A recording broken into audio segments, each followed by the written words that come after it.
कोटि कोटि दंडवत। परम भागवत स्वरूप पूज्य श्री महाराज जी की प्यारी संगत, माताओं बहनों एवं भाइयों, आज वार्षिक संत सम्मेलन पावन धाम देवनगढ़ में हो रहा है। पूज्य श्री मेरे ठाकुर दाता दयाल की रहमो करम और आप सबों का सद्भाव का ये फल है। महापुरुष कहते हैं गॉड इज मिरर। सदगुरु एक दर्पण है जो हमें अपनी वास्तविक जीवन, वास्तविक स्वरूप का दर्शन कराता है कि हम हैं कौन, किस लिए हम आए थे, क्या करना है मुझे। इसका ज्ञात सदगुरु कराते हैं। कहते संत न होते जगत में जर मरता संसार। कबीर साहब ने कहा आग लगी संसार में चुई चुई गिरत अंगार।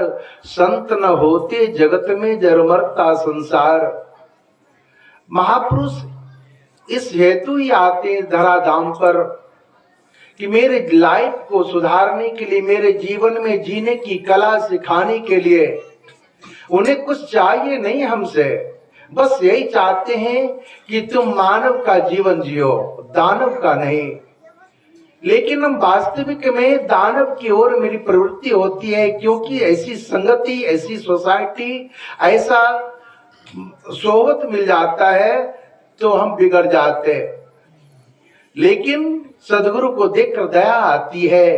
कबीर साहब ने देखा इस संसार में कि कहती चलती चक्की देख कर दिया कबीरा रोए।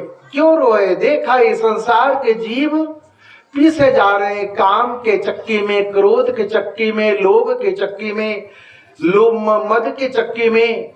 उन्हें बड़ी दुख हुआ।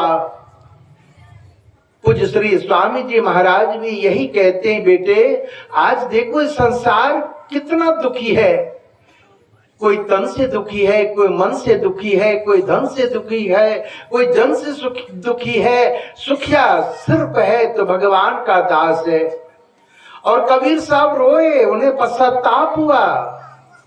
तो उनकी वो स्थिति देखकर उनके पुत्र कमाल ने कहा पिताजी आप क्यों रो रहे हो? कहा बेटे ये संसार के जीव आए थे हरि भजन करने के लिए, और ये वासनाओं के चक्की में पिसे जा रहे हैं। इनको बचाने के लिए युक्ति सिखाते महापुरुष।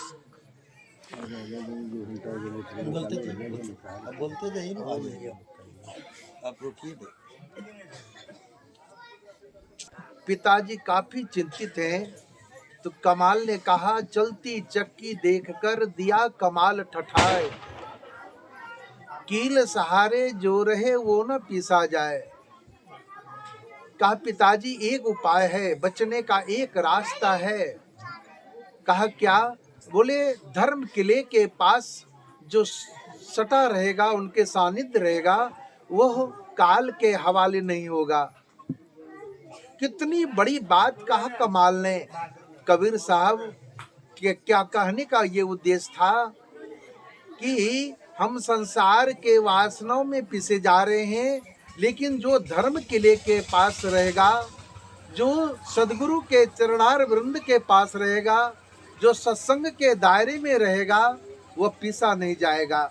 एक युक्ति कहा।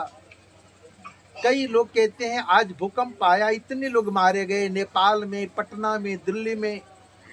बड़ी मन में सुनकर थोड़ा ग्लानि तो, चिंता तो हुआ, लेकिन लगता ऐसा है कि आखिर वही पिसे जाते हैं, वही मारे जाते हैं जिनको धर्म से वास्ता नहीं है, जिनको सदगुरु से वास्ता नहीं है, जिनको सत्संग से वास्ता नहीं है, तो वही पिसे जाते हैं। क्योंकि काल सदैव हमारे सिर पर मंडरा रहा है, और काल से हम काल के जाल में जाने के लिए हम तैयार हैं।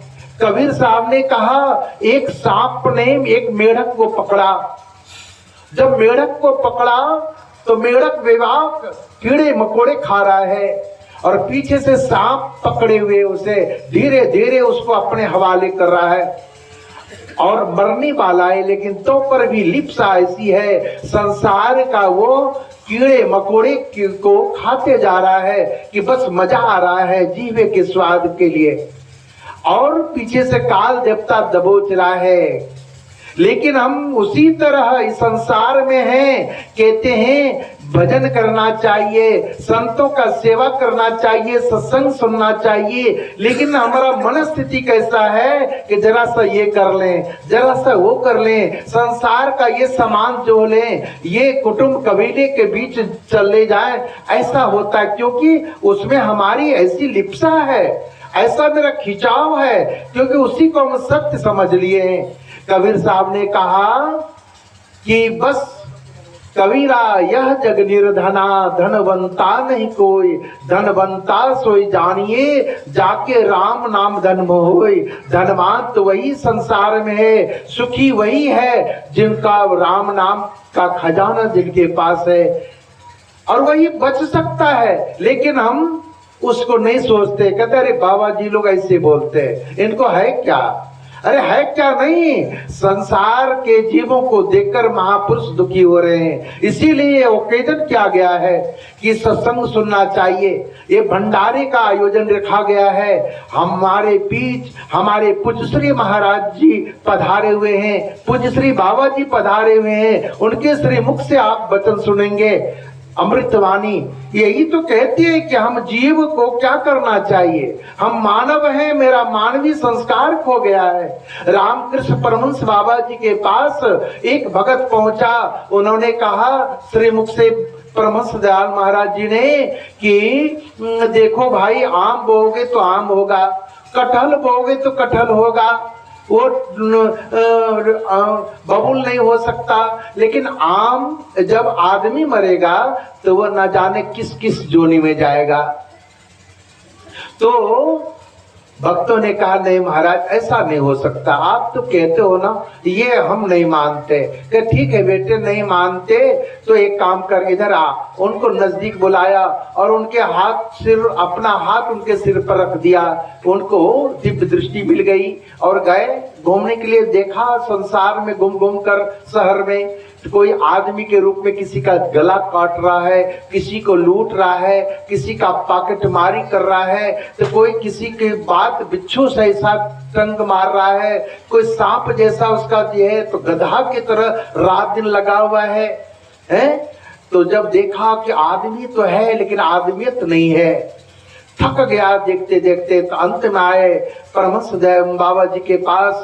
कहा महाराज आपने सत्य कहा, मानव तो है लेकिन मानवीय संस्कार खत्म हो गया उसका, दानव की प्रवृत्ति में, पशु के प्रवृत्ति में उसको देख रहे हैं।